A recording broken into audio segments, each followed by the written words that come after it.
Alright, good day all. So we're on Surah 111, Surah al-Masad, right? And it really is to elaborate on this, right?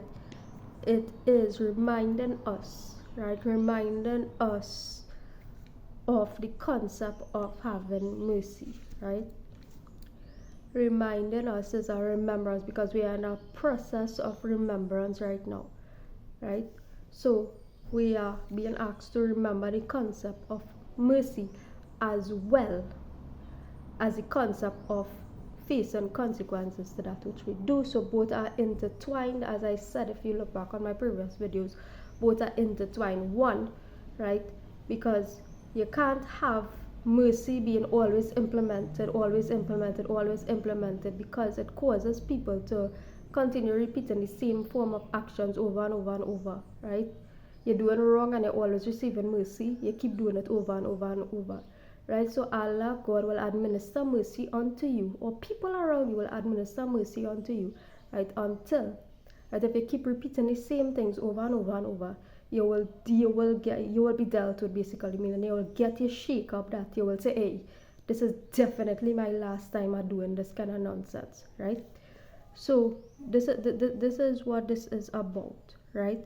So consequences for action as it relates to mercy, right? Because it could be a confusing topic. People saying, oh, well, hey, if there's mercy, why I have to go through that, right?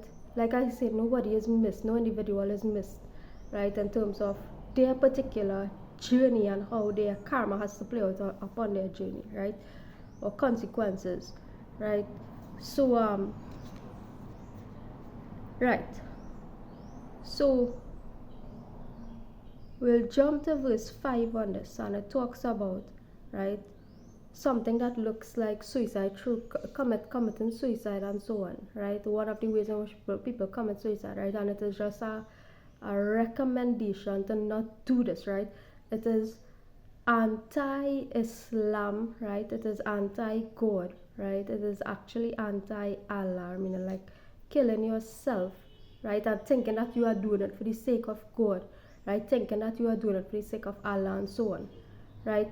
You are not doing that energy is being devoted to another force, right? It's not to the supreme creator, right? It is a destructive force, right? So when you do that, right, your energy is being devoted to something else, somewhere else. It's a lower life energy that you are devoting that your energy towards, right? When you choose to take your life, right, you didn't bring yourself or will yourself into your mother's womb, right? That was an act of God, right? So you do have a right to take your own life, right? You wait until is your time to pass, right? You didn't will yourself into your mother's womb.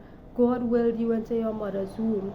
So you do have a right to take your own life, right? You wait until God is ready to take you back, right? Regardless of how hard life gets, right? Regardless of how tough things get, right? You wait, right? So this is what this chapter is really about, right? And again, I want to re-emphasize the point like we've been doing, and I said that I will do until I complete teaching this book, which is the next 3 surahs, right, with regard to the distribution of wealth, right, financial, material resources at the top level, right, religious, non-religious alike, right, at the top level, as not in a form of charity but as a form of sharing, right, because the world is sick of it, right? At the top level, right, you distribute resources. I'm not at the top level, right? I'm connected probably, right, to somebody at the top level, right, but I'm not there and I have not received any repatriation, right? I personally have not received any repatriation, right, for the people in my country, nor for the Caribbean region, right? So I am advocating still to reach 114, right, for this cause, right, for people to emigrate, because the book talks about emigration and people could choose whether they want to emigrate or not, to see what opportunities are available in terms of living, right, in other countries, right, all as a form of alleviating or eliminating this thing called suicide because of depression, all these things, right? So you want to go outside of the country to explore opportunities, right, because Trinidad might be depressing to you, right? Or another country, England might be depressing to you, right? Or Middle East might be depressing to you, right? Middle East is depressing to you, right? We are calling on people at the top level, right, who control the financial resources to provide the resources for people to move out of the place that is war-torn, depressing, right? To elevate themselves, provide the resources for people to emigrate if they so desire to do so, right? So we're talking about helping to ease the condition of depression, to prevent suicide and all these kind of things, right? So that's it, right? We are moving on to 112 tomorrow, inshallah, right? So we will pick up with this tomorrow.